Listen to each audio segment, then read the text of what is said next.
Metodología de la investigación para bachillerato. Enfoque por competencias. Escrito por Roberto Hernández Sampieri, Nancy Elena Zapata Salazar, Cristian Paulina Mendoza Torres. Tema 12. Elaboración del reporte de resultados. ¿Qué apartados contiene el reporte de resultados de una investigación?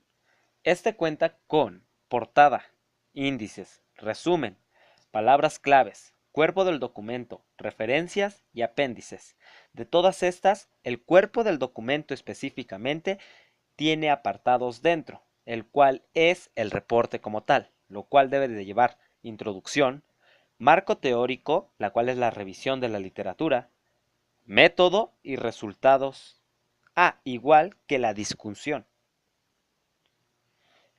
La portada debe de traer, entre todo incluye el título de investigación, el nombre del autor o autores y su afiliación institucional, ya sea, como en mi caso, el Instituto Politécnico Nacional. Para el título del apartado se recomienda que tomes en cuenta los siguientes puntos, los cuales debe ser que debes de sintetizar la idea principal del escrito. Debe identificar las variables o los aspectos teóricos que se investigan, así como la relación entre ellos. Evitar las abreviaturas. No debe de tener más de 12 palabras. Esto haría el tema o el título muy excesivo, lo cual complicaría a muchos. Y debe de escribirse con una letra inicial mayúscula, con las líneas centradas en el margen izquierdo y el derecho en la mitad superior de la página. Terminando ya la parte de la portada, podemos pasar a los índices. Este no tiene gran complicación. Normalmente hay varios índices. Primero el del contenido, que incluye capítulos, apartados y subapartados. Después, posteriormente, el índice de tablas y el índice de figuras. En casi todos los bachilleratos, el índice esencial es el del contenido. Después, la tercera parte de nuestro trabajo, resumen o sumario. El resumen es una síntesis breve del contenido esencial del reporte de investigación que permite a los lectores interesados conocer las generalidades del estudio. Usualmente este incluye como puntos principales el planteamiento del problema. Preferentemente este debe estar expresado en una sola oración. Esto pues para facilitar. Debe traer también hipótesis principal, en una sola oración igual. También el método, el mencionar el diseño, instrumentos y muestras de todo. Esto se debe de hacer aproximadamente en un párrafo. También los resultados más importantes, los cuales deben ser de 3 a 4. Ahí el que prefieran. Y se suma un aproximado como de 4, igual 3 párrafos aproximadamente. Y por último punto debe de traer la discusión. Esto se debe de ser las principales conclusiones y descubrimientos que se hicieron al hacer la investigación. Este se debe de hacer aproximadamente en 2 párrafos. Ya para conclusión el resumen o el sumario, este debe ser comprensible, sencillo, informativo, preciso y completo. En resumen, pues muy conciso, coherente y pues específico. No hay que darle muchas vueltas a todo el tema. Después, como cuarto paso, deben de venir las palabras clave. Las palabras clave son los términos que se enuncian en el meollo del estudio. Se anota entre unas 3 y 5 más o menos. Un ejemplo de esto podría ser, por ejemplo, si vamos a hablar de la leche enzimática, en este vienen muchas palabras a tratar, ¿no? Que quizás mucha gente no conoce. Por ejemplo, ahorita que yo te dije leche enzimática, probablemente no sabes qué sea. Por lo tanto, se debe de hacer en las palabras clave, eh, así, no sé, haces una separación de, no sé, leche enzimática, experimento, peso corporal, cosas así para que la gente se base, busque esas palabras clave o incluso tú les agregues la definición para que puedan tener un conocimiento más amplio del tema que vas a tratar. Ahora vamos con la quinta parte que quizás es la más importante de todo el proyecto de investigación. Pasamos al cuerpo del documento o pues sería como tal el contenido. Este también se divide en varias partes. Eh, Sus apartados deben ser introducción. Este incluye lo básico, incluye los antecedentes, el planteamiento del problema, el contexto de la investigación, que sería cómo, cuándo y dónde se realizó, las variables o los conceptos de la investigación. Es importante que se comente la utilidad del estudio para el campo profesional. Después de esta parte seguiría el marco teórico o la revisión de la literatura. En este apartado se comenta la teoría en la que se basó su investigación y los estudios previos que guarden alguna relación con el planteamiento. Para esto se hace un resumen de los temas y de los resultados más importantes de los estudios y se señala como nuestra investigación amplia la biografía actual. Finalmente, la revisión debe de responder dónde estamos ubicados actualmente en cuanto al avance de los conocimientos de nuestro tema de investigación. Después sigue el punto del método. En esta parte del informe se describe cómo se llevó a cabo la investigación y qué incluye.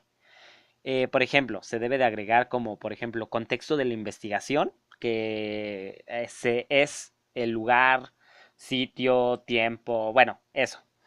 Después, universo y o muestra, que sería la definición del universo, descripción de los casos, una descripción completa y si es sobre personas, los datos deben ser demográficos, deben ser pertinentes. Debe de mostrarse un tiempo de muestra, estrategia y procedimiento de la selección. También tamaño final o ciertos niveles de confianza y error. También debe de venir el diseño experimental o no experimental, ya depende tu tema. Después los procedimientos, lo cual debe ser un resumen de cada paso que se hizo en la investigación. Y ya por último, en la parte del método, se agregaría la descripción detallada de los procesos de recolección de los datos. ¿Qué datos fueron recabados? ¿Cuántos fueron? ¿Y cómo fueron recolectados? Ya después de esto viene una de las últimas partes del cuerpo de la investigación, lo cual serían los resultados. Pues los resultados son los productos del análisis de la información. Eh, si se diera el caso, hay que incluir los resultados cuantitativos y los cualitativos. En cuanto a los primeros, eh, compendian el tratamiento estadístico que se le dio a los datos. Normalmente el orden de todo esto debe ser primero el análisis descriptivo, después análisis de inferenciales para responder a las preguntas y comprobar la hipótesis, ¿no? Y ya, estas serían como que el orden en el que se tiene que acomodar. En esta parte también se deben demostrar no solamente los resultados hablados, sino que también se debe dar los resultados demostrados. Estos se demuestran normalmente ya sea con gráficas, las cuales serían tablas de resultados, en columnas y todo eso, figuras que sería como que gráficas, diagramas, fotografías, etcétera. Después ya para terminar el cuerpo de la investigación se debe de hacer la discusión. Se le llama discusión a la sección de conclusiones, recomendaciones, implicaciones y limitaciones del estudio. No se trata de repetir los resultados, sino de resumir los más importantes. O sea, vamos a decir que obtienes varios resultados, pero de todos esos resultados vienen los más concretos, los más llamativos, etcétera. Y en esta parte es el momento en el que los tienes que mostrar. Eh, al elaborar las conclusiones es aconsejable el verificar que estén los puntos necesarios ahí mismo. Desde luego las conclusiones deben ser congruentes con los datos, no hay que dar locuras. Debe ser preciso evaluar si las conclusiones en las que se lleva la generalización de los resultados implican a diferentes muestras y poblaciones. Y bueno, aquí terminaría el cuerpo de la investigación. Y ya por último a nuestro trabajo se le agregaría, no por último, casi por último, se le agregarían las referencias, que son bibliografías. Esto pues ya sabemos qué son, ¿no? Las referencias son fuentes primarias utilizadas por el investigador para elaborar un marco teórico o otro propósito. Se incluye al final del informe esta parte de forma ordenada alfabéticamente. Por ejemplo, si ustedes obtuvieron datos de la página www.datoscuriosos.com, deben de agregarla. Si visitaron un trabajo, un libro o cualquier otra cosa, también se debe de decir qué libro fue, quién fue el escritor, etcétera.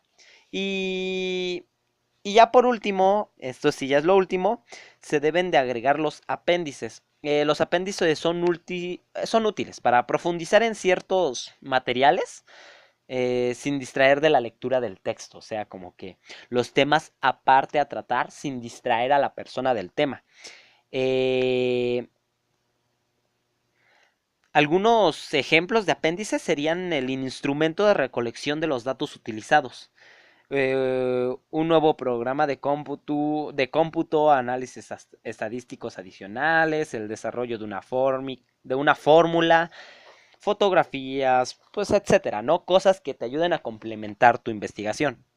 Y ya, por último, nada más al final se les recomienda que los reportes deben redactarse siguiendo algunas normas de estilo editorial apropiadas.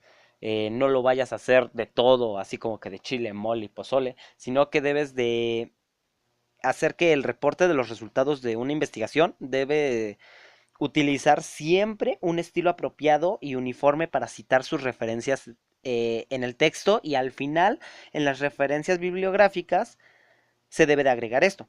Eh, por lo anterior, hay diversas normas de estilo de editorial por las cuales les voy a mencionar las tres más utilizadas, las cuales serían la forma de estilo de editorial, estilo APA, que APA significa American Phys- Physico- Psychological, Psychological Association. El 2 es el estilo Bankoff. Es muy usado en publicaciones de ciencias y salud y todo eso, ¿no? Y por último, el estilo Harvard. Este es utilizado prepoderadamente, sí, prepoderadamente en áreas como la física y las ciencias naturales. Eh, Ya con estos datos ya mencionados, los cuales yo se los di, mi nombre es Alan Montaño Fernández, soy del grupo 2IMC de el Instituto Politécnico Nacional, Centro de Estudios Científicos y Tecnológicos número 7, turno matutino. Esto es parte de un proyecto, un taller. Entonces me basé en mi materia de TICS, que sería como que tipos de investigación, métodos de investigación, o las técnicas de investigación de campo, que es a lo que se resume TICS. Eh, entonces ya con estos pasos que yo les dije, muy resumidos la verdad, se les puede hacer más fácil hacer un reporte, una investigación, un trabajo final que deban de presentar sobre un tema que van a tratar. Espero que les haya gustado esta pequeña clase y hasta luego.